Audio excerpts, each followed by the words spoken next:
ሕብረት አውሮፓን መንግስቲ ኢትዮጵያ ቀጥታዊ በጀት ንምሃብ ዝወሰነ ውሳነ ደው ንከብሎ ካብ ብወገን ትግራይ ጻውዒት ቀሪቦም መንግስቲ ደቡብ ሱዳን ኣብ ዞባ ላዕለዋይ አባይ አስኪሩ ዝርከብ ሰራዊት ግብፂ ለቂቑ ንኽወፅእ ኣዚዞም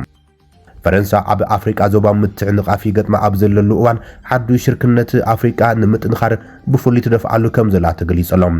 ፕሬዚደንት ፈረንሳይ ኣብ ዝሕዝዋን ኣብ ኬንያ ናይሮቢ ይርከብ ኣብ ዝቕፅል ዘሎ ረቡዕ ድማ ናብ አዲስ ኣበባ ተጓዒዞም ምስ ቀዳማይ ሚኒስተር አብይ አሕመድ ዝገብሮ ዝርርብ መደብ ተታሒዘሎም ዓይልታት ትግራይ መልክዕ ውግእ ክቕይር ዝኽእል ነፈርቲ ጃም ዝገብር ቴክኖሎጂ ከም ዘጥረዩ ተገሊጸሎም ናብ ዝተፈላለዩ ግንባራት እውን ከም ዘዋፍሩ ዘመልክት ሓዱሽ ዜና ተሰሚዖሎም እዚ ኣብ ወተሃደራዊ ሓይሊ ሚዛን ዝህልዎ ጽልዋ መሰረት ብምግባር እውን ብዝርዝር ሒዝና ኣለና ኣብ ርእሰ ከተማ ክልል ኣምሓራ ከተማ ባህር ዳር ሚስጥራዊ ዝተባሃለ ኣኼባ ተኻይዱ እቲ ኣኼባ እንታይ እዩ ድማ ብመሰረት ፍልፍላት ሓበሬታና ሒዝና ኣለና ብስንኪ ናህር ዋጋ ናብራን ሓዱሽ ቴክኖሎጂን ኣብ ዓዲ እንግሊዝ ዝፍጸሙ ምዝመዛ ጉልበት ቅድመ ሕዚ ተመዝጊቡ ኣብ ዘይፈልጥ ደረጃ በፂሑ ከም ዘሎም ናጻ ኮሚሽነር ጸረ ግልያነት ዝተባሃለ ትካል ኣጠንቂቖም ኤርትራውያን ድማ ኣብዚ ተጸሪሖምሎም ሒዝና ኣለና ፕሬዚደንት አሜሪካ ዶናልድ ትራምፕ ኢራን ነቲ ኣሜሪካ ዘቕረበቶ እማም ምቁራጽ ኩናት ንዝሃበቶ ምላሽ ፍጹም ተቐባልነት የብሉን ክብል ነጺጎሎም ካብ ትግራይ ሆራይዘን ዝኸብረ ሰላምታና ኣብ ዘለኹም ይብጻሕኩም ሰብስክራይብ ላይክ ሼር እንዳገበርኩም ዜናታትና ክትከታተሉ ንዕድመኩም ሰናይ መክትታል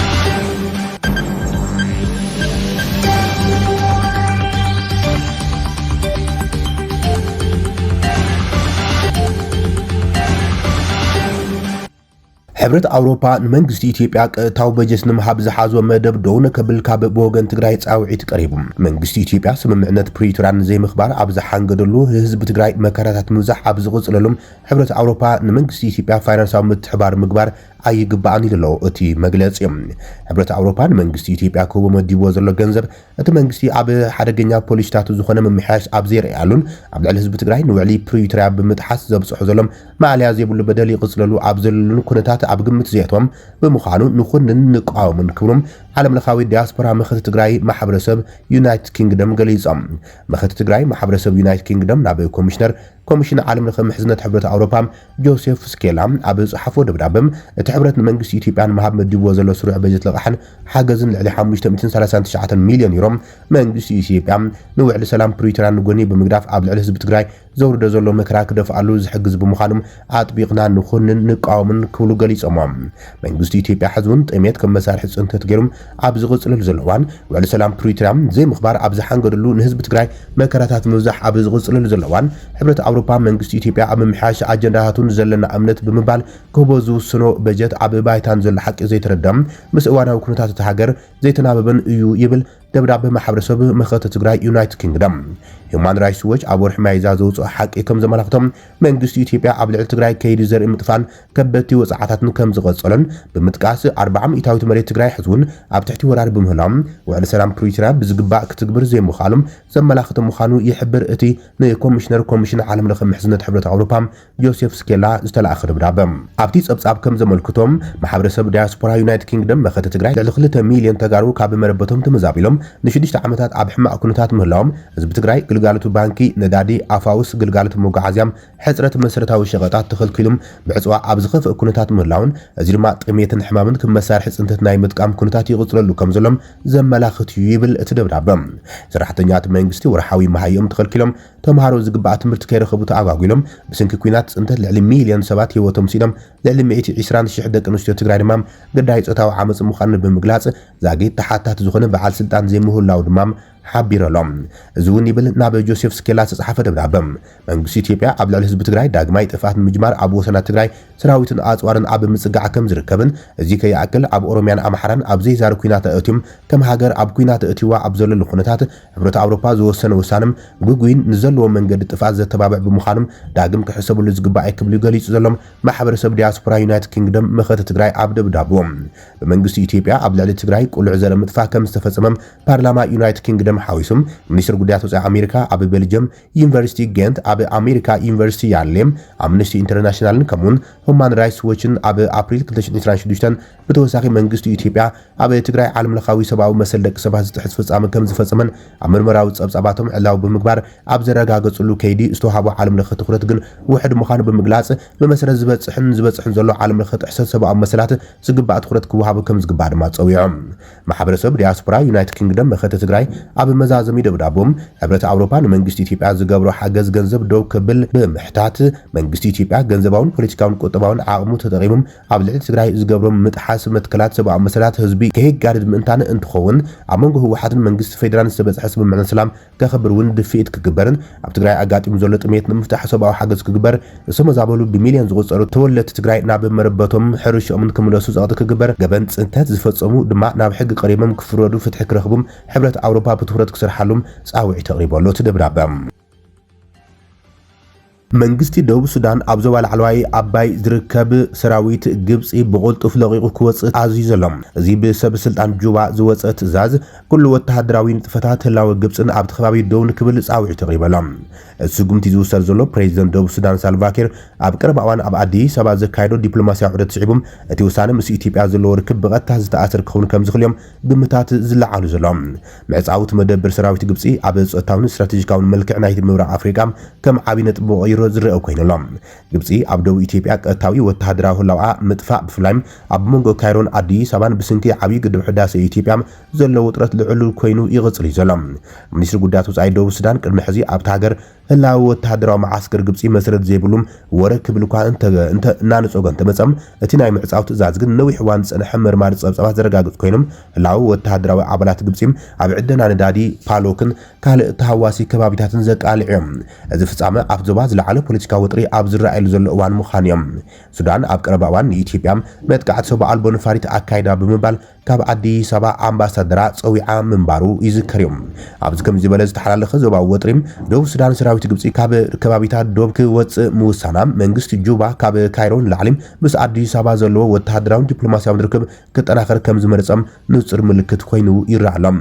ግብፂ ብወገን ደቡብ ሱዳን ሶማልያ ከምኡን ዓባይ ሱዳን ከምኡን ብኤርትራውን ሰፋሕቲ ከባባታት ኣብ ልዕሊ ኢትዮጵያ ትገብር ከም ዘላዮም ዝተፈላለዩ ጸብጻባት ዘመላኽቱ ዘሎም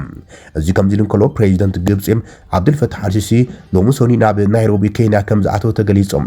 ኣብ ናይሮቢ ኬንያ ድማ ኣብ ዋዕላ ኣፍሪካን ፈረንሳይን ንምስታፍን ምስ መራሕቲ ሃገራት ኣፍሪካ ንምርኻብን ከም ዝኾነ ተገሊጹ ዘሎ فرنساي أبي أفريقيا زوبا متعنقافي قدما أبزلال وان حد شركندة أفريقيا بفوليت سرحلو كم زلا تقليصم أبي كينيا وعلى أفريقيا نقدميت مس فرنسا يكايدلهم بريزيدنت فرنساي إيمانويل ماكرون لعل ثلاثة مرحلة هاجرات أفريقيا لهم سني أبي نيروبي تأكيبهم التي أبي من لها جرزلوا قطباون بوليتيكاون شركندة فرنساي مسفحن حد يسمى معنة إنفستمنت مرققاتن زعلم لعلوي وعلى أفريقيا نقدميت كم زتأكبو تقليصلهم فرنساي أبي سبعات نتيجة بقصو كابت جمرن دحر أبي حنتي قانقو إنجليزية زارب أفريقيا ويتهاجر كم زعلت مدرك كتودون فلما أوانيوم إذا أخي بعض كهزلو باريس أبتن أبز حلف عمتات صار فرنساوي سمعتن بوليتيكاو داغم متعرين أبز حيلن هاجرات معراب أفريقيا أبزر كبا حيالو مجزات نبر سلو عنا وسخيد زخيد زلو بدهوتات أبز تقط ملزل أوانيوم أتقبعي أبي يونيفرسيتي نيروبي ماكرون بريزيدنت كينيا ويليام روتون زي تساعدفلو ناي نقد مدرك تخفي تلام توتال إنرجيز أورنجين حاوسم كاب عبيتو كومبانيات فرنسا زموسو أكايد سرح مسكن بعال عليكو دانغوتي زعمسلو حباتم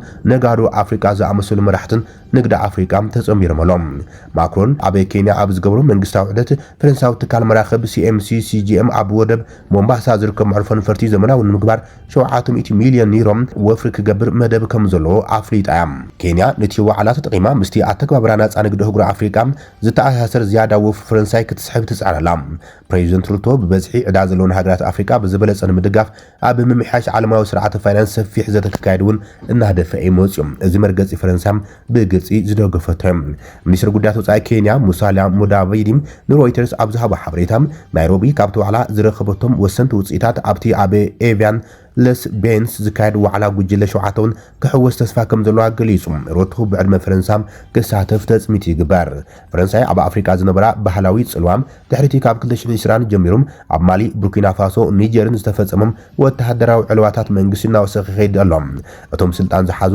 ጁንታታት ወይ ድማ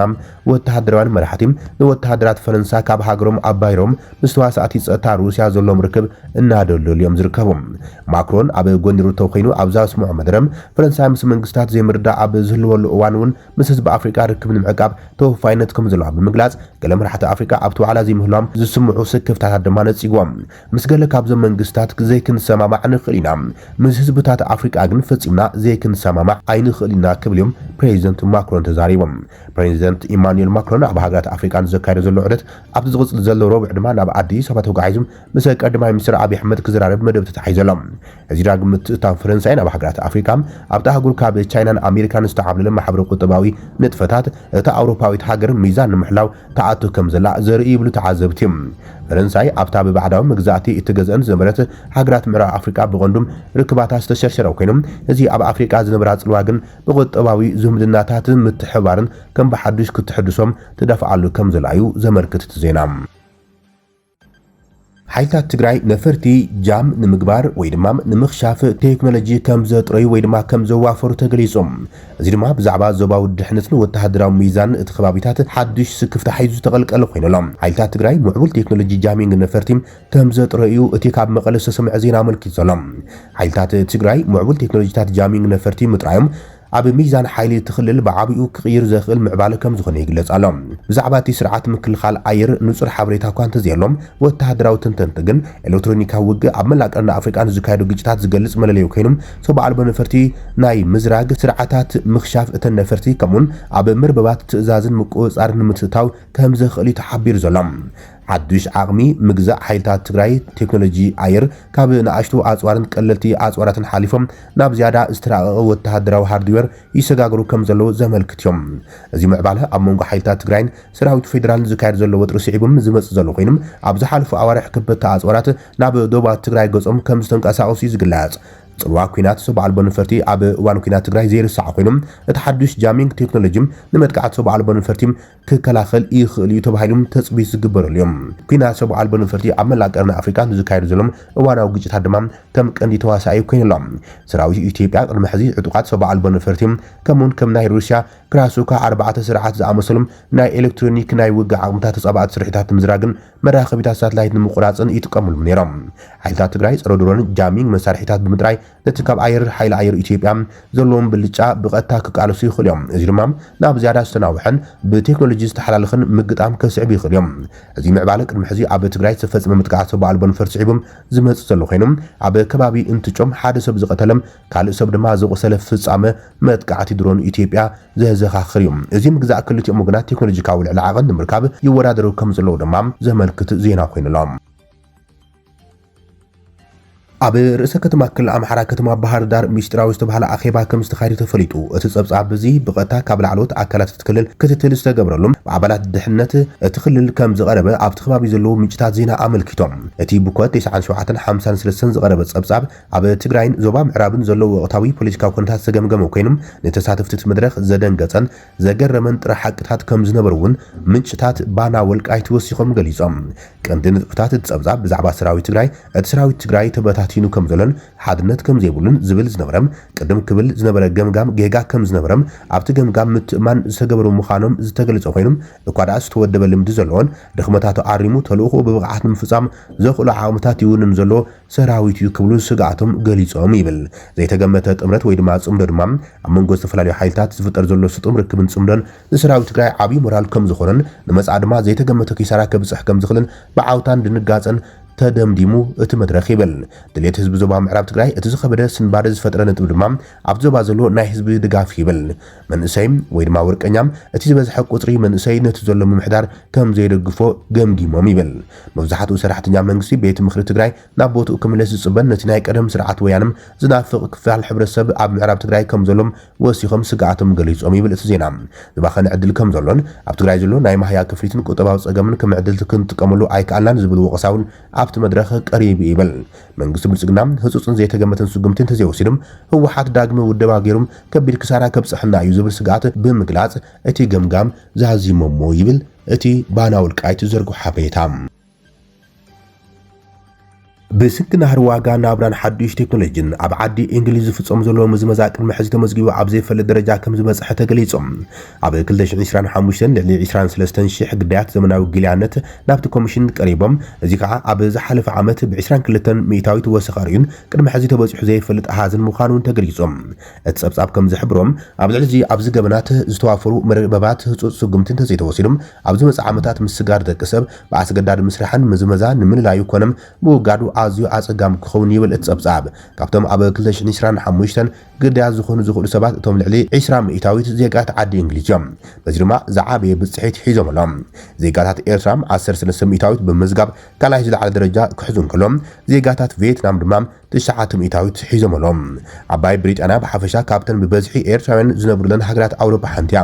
ዝሓሸ ሽቕለትን ዕድላትን ምርካብ ኢሎም ካብ ዝመርጽዎን ሓንቲ ድማ ዓዲ እንግሊዝ እያ ኣብዚ ቀረባ እዋን ብፍላይ ካብ ካልኦት ሃገራት ኣውሮፓ ከይተረፈም ብናእሽቱ ጀላቡ መትረብ እንግሊዝ ሰጊሮም ብበዝሒ ናብቲ ሃገር ከኣቱ ተራእዮም እዮም እዚ ጸብጻብ እዚ ሕጊ ዘመናዊ ጊልያነት ኣብ ግብሪ ካብ ዝውዕል ድሕሪ 10 ዓመታት ዝመጽእ ዘሎ ኮይኖም መዝመዛ ብኸመይ ይምዕብል ከም ዘሎም ንምትንታን ካብ ልዕሊ 50 ትካላት መርትዖታት ተኣኪበሎም ነዚ ወሰኽ ዝደፋፍኡ 3 ቀንዲ ረቑሒታት ከም ዘሎም እቲ ጸብጻብ የመልክት ናህሪ ዋጋታት ናብራን ዕደና ውሕስነት ዘይብሉ ስራሕን እዮም ኣብ መላእ ዓለም ዘሎ ግጭታት ምዝንባልን ህዝብን ነቶም ናብ ከምዚ ተግባራት ተቓልዓቲ ዝኾኑ ሰባት ብኣሰጋገርቲ ንኽምዝመዙም መንገዲ ይጽርገሎም ኣሎ ኪነታዊ ብልሕን ዲጂታላዊ መድረኻትን ነቶም ኣሰጋገርቲ ደቂ ሰብ ብሰፊሕ ደረጃ ግዳያት ንክረኽቡም ክዳለውን ክቆጻጽርዎምን ዝለዓለ ዕድል እናሃቦም ይርከብ ይብል ኣብ ጥቅምቲ 2023 ኮሚሽን ጽረ ጊልያነት ኮይና ዝተመዘዘት ኤሊኖር ሊዮንስ እቲ ጸብጻብ ምዝመዛ ኣብ ውሽጢ ዓዲ እንግሊዝ ዘለዉ ሰባት ብኸመይ ብዝለዓለ ደረጃ ይጸልዎም ከም ዘሎ ዘጉልህ ምዃኑ ገሊጻ ፕሬዚደንት አሜሪካ ዶናልድ ትራምፕ ኢራን ነቲ አሜሪካ ዘቕረቦት እማም ምቁራጽ ኩናትን ዝሃቦት ምላሽ ፍጹም ተቐባልነት የብሉን ኢሎም